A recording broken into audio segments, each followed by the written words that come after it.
Ivy Slater, and you're listening to Her Success Story podcast, a show where gutsy businesswomen share their success journey.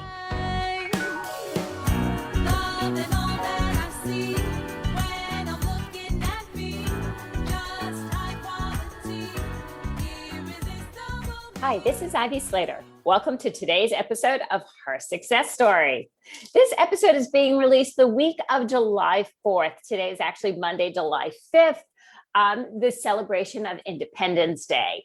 And when I think about independence, I think about freedom, freedom of choice, freedom of living. And I remember back when I was in my 20s and I wanted to own my own business, I had this expression that said, I want to be the master of my own destiny. I was not afraid of the hard work it was going to take. That never scared me. I was always a hard worker. With my background as a dancer, I knew what it was to go to school and then go to dance class, to wake up Saturday mornings and dance. It was a 6-day-a-week activity in my world. I was still involved in other things. And so hard work was not my thing, was not a problem for me.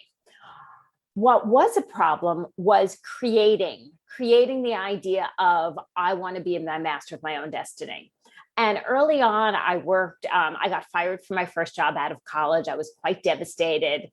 I always say getting fired is something that should happen to all of us once in our lives to get it under our belt, move it aside and move on. It's a character building activity, to say the least. But I went on and, for those of you who've listened to Her Success Story, I'm all about the value of relationships. And I went on to continue the relationship with the place that actually let me go, with the production manager who called me back and called me into his office before I left and said, Ivy, I know the perfect position for you.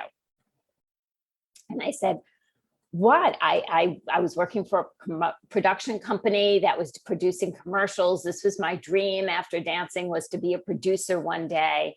And he goes, my wife is a banker at Citibank. She has a client who's looking for an executive assistant. I think you should apply for the job. And I was a little shocked. And I said, well, tell me a little bit about the job.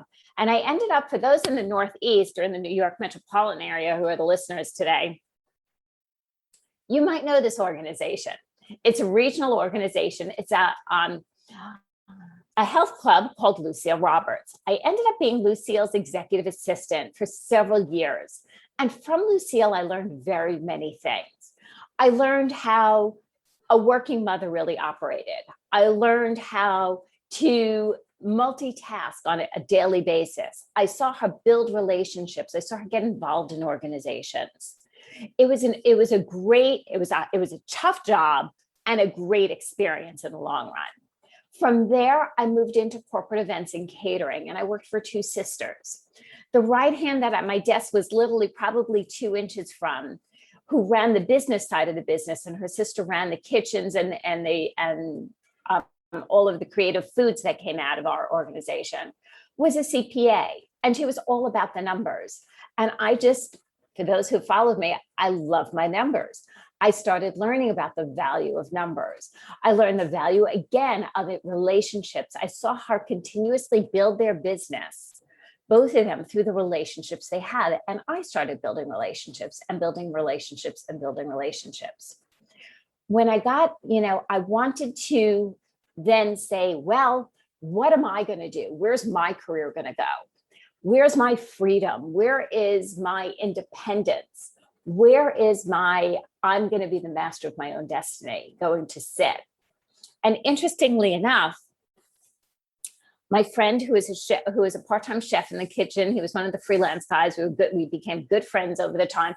We wanted to open a bagel store in actually Edgewater, New Jersey, if anybody's familiar. And this is when the Edgewater, which was a waterfront area in New Jersey, was first being revitalized. It was decrepit. It was not really built up yet. And was like, okay, this is the vision. You've heard me talk about visions first. Our vision was not necessarily Edgewater where it was today, but to build a business that as it transcends would grow with it. Well, we did an enormous amount of research for two truly 20 some odd year olds. And we shopped and we put budgets together on all the equipment we'd need. We went out with real estate agents. We priced the menu. We did our due diligence.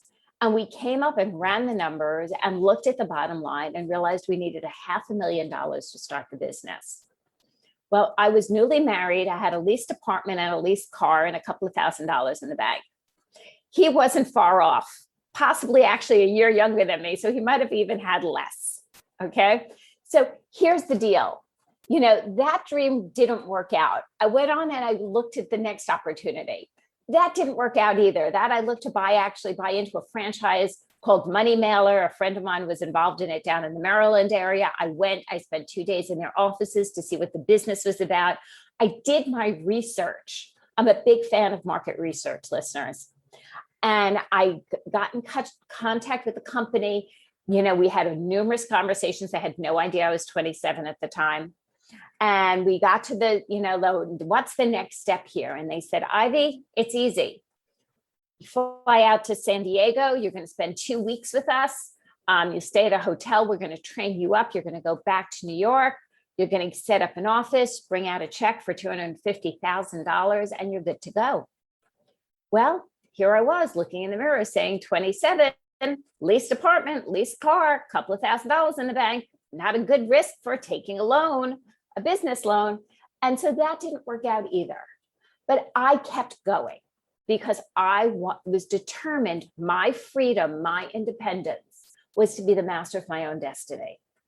And I eventually landed in the printing industry and I built up a book of business equal to the main partner and became a junior partner and built that up and eventually spearheaded the merger of that company into a several $million-dollar organization with 4 partners solely so I can have a second child. That was my goal in merging the company. And my feeling was this bigger we go, the more support within the organization, I can have a second child. So I always knew what my purpose was, what my why was, what my goals were. And I always created the situations that gave me the freedom to achieve them. Slater, what was a company called S&J for the 5 years, then became Slater Graphics as that merger dissolved and I went out on my own and I built a great business over the next dozen and more years. I was in the printing industry for over 20 years. When I got into it, it was the late 80s. It was a boys' club. I was not welcome. They did not welcome women salespeople. Women during that time in the role in the industry was receptionists, bookkeepers, and production assistants, never to be production managers. And here I was out on the street peddling print sales and making my way and working the relationships with the vendors and earning the respect by not being a show off, but by being inquisitive, asking to be taught knowledge and becoming a knowledge-based person. And through there, I built a great business, a great career that enabled my husband and I as a 2-income family to raise our kids in New York City. Because it was important to me to be close to them and to be able to do field trips and walk them to school before I went to work in the morning. My goals, my freedom, my independence. Know what works for you, and then launch from there.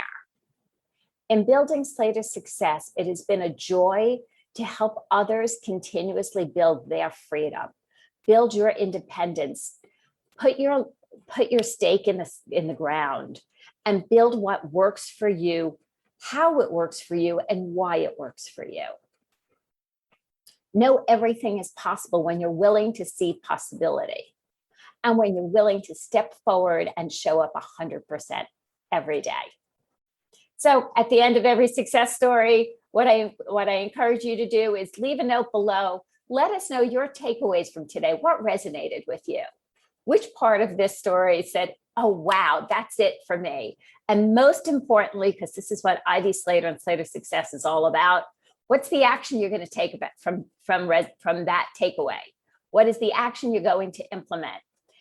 We listen and we learn, and we don't do ourselves enough service if we don't continuously take action by what we're listening and learning.